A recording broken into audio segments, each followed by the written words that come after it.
हम कर रहे थे कक्षा 9 की विज्ञान का 14वां चैप्टर, जिसको हमने अच्छी तरह समझ लिया है चैप्टर को। और अब हम करेंगे उस पर आधारित जो अभ्यास प्रश्न हमें किताब में दे रखे हैं उनको समझेंगे।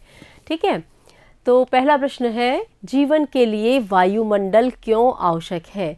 देखिए, इस पाठ में हमने समझा है प्राकृतिक संपदाओं के बारे में, कौन कौन सी प्राकृतिक संपदा हमें उपहार स्वरूप मिली हुई है और जो कि हमारे लिए कितनी उपयोगी है। हम उनके बिना रह नहीं सकते हैं, लेकिन वो हमको इतनी आसानी से उपलब्ध है तो उसकी इम्पोर्टेंस हम समझ नहीं पाते हैं। तो इस चैप्टर के माध्यम से हमने उन सभी प्राकृतिक संपदाओं की, जल की, वायु की और मृदा की, इनकी हमने इम्पोर्टेंस समझी है, किस तरह से ये हमारे जीवन को सुगम बना रही है।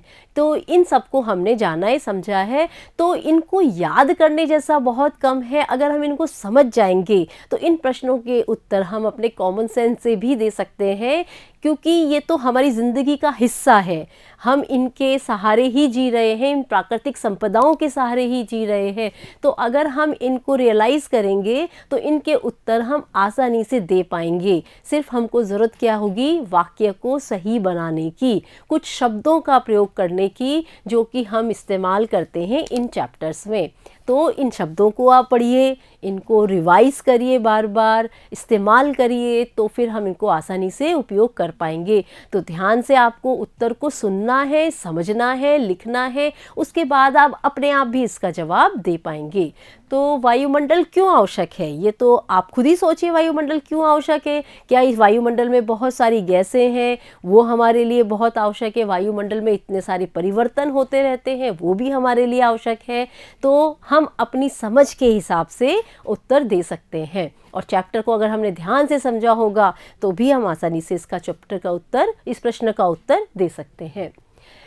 वायुमंडल पृथ्वी के चारों ओर कंबल की तरह लपेटे हुए है।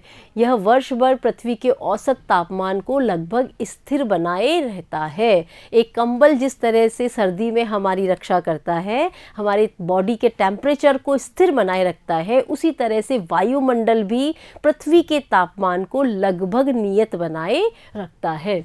वायुमंडल के कारण दिन और रात के तापमान में बहुत अधिक अंतर नहीं आता है, क्योंकि देखो चंद्रमा पर क्या होता है, दिन का तापमान होता है 110 डिग्री सेंटीग्रेड और रात का होता है -190 डिग्री सेंटीग्रेड। क्यों? क्योंकि वहाँ पे वायुमंडल नहीं है, इसलिए वहाँ के तापमान को किसी ने कवर करके रखा हुआ नहीं है। यह हमें श्वसन के लिए ऑक्सीजन देता है, और पौधों को प्रकाश संश्लेषण के लिए कार्बन डाइऑक्साइड भी कहाँ से मिलती है, वायुमंडल से। वायुमंडल की ओजोन परत हमें सूर्य से आने वाली हानिकारक विकिरणों से बचाती है। तो ये ओजोन परत भी कहाँ मौजूद है, वायुमंडल में ही मौजूद है। किस तरह से हमारे लिए उपयोगी हो रहा है, वायुमंडल के कारण ही पवन चलती है, वर्षा होती है और अन्य अजैविक क्रियाएं भी वायुमंडल में घटित होती है। तो इस तरह से वायुमंडल हमारे लिए उपयोगी है।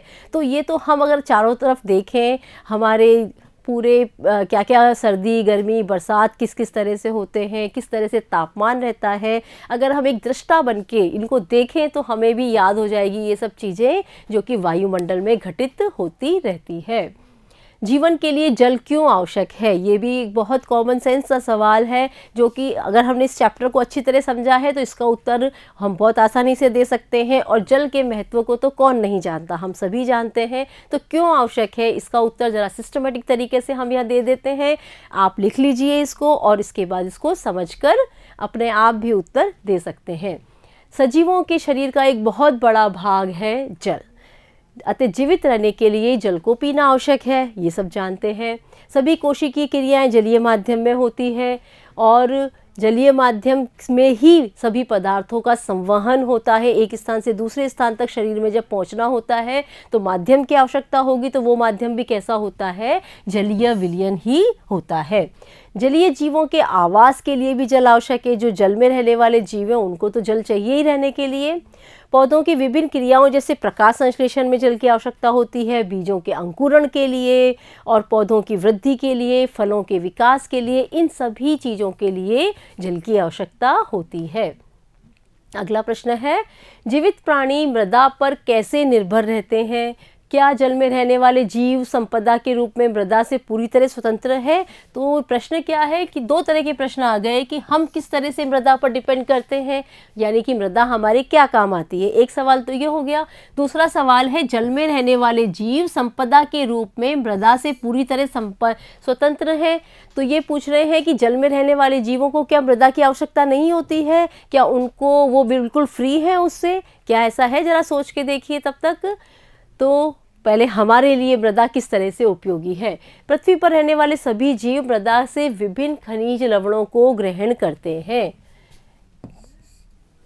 इनका उपयोग पौधे भोजन बनाने में करते हैं। जंतु भोजन के रूप में जल में विलय लवणों के रूप में इसका उपयोग करते हैं। जो भी जल लवण मृदा में मिले हुए होते हैं वो किस माध्यम से हमारे शरीर में पहुंचते हैं? पौधे के माध्यम से पहुंचते हैं। मृदा में कई प्रकार के जीवाणु भी पाए जाते हैं जो क्या करते हैं? नाइट्रीकरण करते हैं। वायुमंडल की जो नाइट्रोजन है उसको नाइट्रोजन के यौगिकों के रूप में बदलते हैं, नाइट्राइट और नाइट्रेट में बदलकर पौधों के लिए उपयोगी बनाते हैं। कुछ मृतजीवी जीवाणु होते हैं जो कि सड़े गले कार्बनिक पदार्थों को पुनः तत्वों में अपघटित करते हैं और सफाई का काम करते हैं। सफाई हो जाती है, कोई अगर जानवर मर गया, मिट्टी में मिक्स हो गया है, तो थोड़ी दिनों में हम देखते हैं कि वहाँ पे वो जानवर के कुछ ही अंश दिखाई देंगे, बाकी सब चीज़ें क्या हो गई? अपघटित कर दी। उसमें मौजूद मृदा में मौजूद सूक्ष्म जीवों ने उसका अपघटन कर दिया।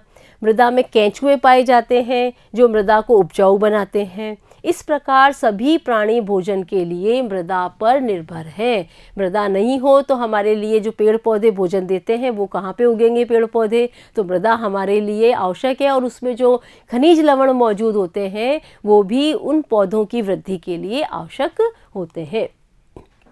जलीय जीव भी मृदा पर पूरी तरह स्वतंत्र नहीं है, क्योंकि जल जब मृदा में और चट्टानों से बहकर निकलता है तो इसमें कई खनिज लवण घुल जाते हैं। जो खनिज लवण हमें मृदा से मिल रहे हैं तो जलीय पौधों को, जलीय जीव जंतुओं को वो खनिज लवण कहाँ से मिलते हैं? जल में घुल जाते हैं। जब जल चट्टानों से होकर और जब कई जगह से होता हुआ गुजरता है तो वो सब उसके अंदर मिक्स हो जाते हैं। यही जल नदियों और समुद्रों में पहुँचता है तो इन खनिज लवणों का उपयोग जलीय जीव करते हैं, यानी कि वो भी इस मृदा की उपयोगिता से वंचित नहीं है और फ्री भी नहीं है। अगला प्रश्न है, आपने टेलीविज़न पर और समाचार पत्रों में मौसम संबंधी रिपोर्ट को देखा होगा। आप क्या सोचते हैं, हम मौसम के पूर्वानुमान में सक्षम हैं? हम पता लगा पाते हैं कि पूर्वानुमान कि भाई बरसात होने वाली है या ठंड ज़्यादा पड़ेगी या गर्मी ज़्यादा पड़ेगी, तो क्या हम सक्षम हैं? क्योंकि हमको रिपोर्ट में दिखता है कि उसके अंदर बताया जा रहा है। तो आप क्या सोचते हैं? खुद सोच के देखिए, क्या जिस तरह से बताया जाता है वैसा ही होता है? तो बहुत कुछ वैसा ही होता है। मौसम का पूर्वानुमान पवन की चाल और दिशा के अध्ययन द्वारा लगाया जाता है, जिससे हमें आंधी, तूफान, वर्षा, चक्रवात आदि के बारे में अनुमान लगाने में सहायता मिलती है। इसके द्वारा कम या अधिक वायुदाब के क्षेत्रों का पता लगाया जा सकता है और मानसून का पूर्वानुमान भी लगाया जाता है। अगला सवाल है, हम जानते हैं कि बहुत सारी मानवीय गतिविधियां वायु, जल एवं मृदा के प्रदूषण स्तर को बढ़ा रहे हैं। क्या आप सोचते हैं इन गतिविधियों को विशेष क्षेत्रों में सीमित कर देने से प्रदूषण के स्तर को घटाने में सहायता मिलेगी? तो ये भी आपके सोचने का प्रश्न है, ये याद करने का प्रश्न नहीं है। ये सोचने पे मजबूर करता है कि आप सोच के देखिए कि क्या कोई ऐसी मनुष्य द्वारा की जाने वाली गतिविधि है जिससे कि वायु जो प्रदूषित हो रहा है वो कम हो सके, जल प्रदूषित हो रहा है वो कम हो सके, और मृदा को भी प्रदूषित हम कर रहे हैं। तो कुछ गतिविधियों को कम करके या फिर नहीं करके हम इनके प्रदूषण को कम कर सकते हैं, इनके प्रदूषण के स्तर को घटाने में मददगार हो सकते हैं। तो कुछ गतिविधियां तो मैंने लिखी हैं यहाँ पर, और उसके अलावा आप भी सोच के इसमें लिख सकते हैं। वायु, जल और मृदा के प्रदूषण स्तर को बढ़ाने वाली गतिविधियां यदि कुछ निश्चित क्षेत्रों तक सीमित कर दें तो प्रदूषण के स्तर का स्तर भी कम हो जाएगा। जो बढ़ा रही हैं उन्हीं को अगर आप सीमित कर देंगे तो प्रदूषण कम हो सकता है। यद्यपि जल एवं मृदा प्रदूषण को कुछ सीमा तक कम किया जा सकता है, परंतु वायु प्रदूषण पर इसका कोई प्रभाव नहीं पड़ेगा। प्रदूषण को कम करने का सबसे उत्तम उपाय यह है कि हम प्राकृतिक संपदा का विवेकपूर्ण तरीके से विवेकपूर्ण तरीके से, समझदारी से उपयोग करें और सीमित उपयोग करें। उसका बिल्कुल अनशंड उपयोग नहीं करें, समझदारी से उपयोग करें। अपशिष्ट पदार्थों को वायु, जल और मृदा में छोड़ने से पहले इनको उपचारित करें। इनको ज्यों की त्यों मृदा में या फिर पानी के अंदर नहीं छोड़ दें, इनको उपचारित करें जिससे कि वो प्रदूषित ना होए। जंगल वायु, मृदा एवं जलीय स्रोत की गुणवत्ता को कैसे प्रभावित करते हैं? जंगल के द्वारा किस तरह से वायु, मृदा और जलीय स्रोत प्रभावित होते हैं? तो जंगल से क्या होगा? जंगल यानी कि पेड़ पौधों का उगना, बहुत सारे पेड़ पौधे उगते हैं। तो जंगलों में वर्षों की बहुतायत होती है जो प्रकाश संश्लेषण के लिए वायुमंडल में कार्बन डाइऑक्साइड को लेते हैं और ऑक्सीजन देते हैं। इस प्रकार वायु शुद्ध रहती है। तो एक इम्पॉर्टेंट काम जंगल क्या करते हैं कि हमें क्या देते हैं? ऑक्सीजन देते हैं और कार्बन डाइऑक्साइड का उपयोग करते हैं, जिससे कि कार्बन डाइऑक्साइड कम हो जाती है और ऑक्सीजन की मात्रा बढ़ जाती है। तो ये सबसे इम्पॉर्टेंट काम करते हैं जंगल। फिर दूसरा क्या होता है? वृक्षों की जड़ें।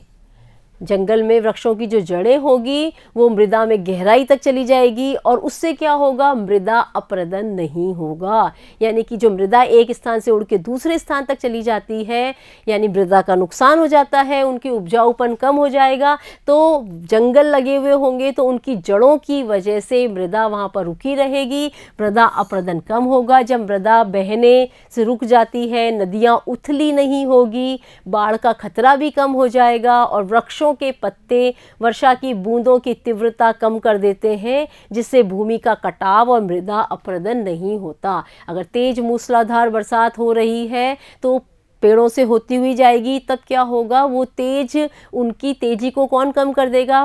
पेड़ पौधों के पत्ते कम कर देंगे, जिससे कि मृदा का कटाव नहीं होगा, मृदा अपरदन भी नहीं होगा। फिर पौधे वाष्पोत्सर्जन द्वारा वायु में जलवाष्प छोड़ते हैं, जिससे वायुमंडल में नमी की उचित मात्रा बनी रहती है, जो वर्षा की मात्रा को नियंत्रित करती है। पूरा वायुमंडल कैसा हो जाता है? जलवाष्प से भरा हुआ हो जाता है, नमी वाला हो जाता है। तो इससे वहाँ पे वर्षा की मात्रा निर्धारित होती है।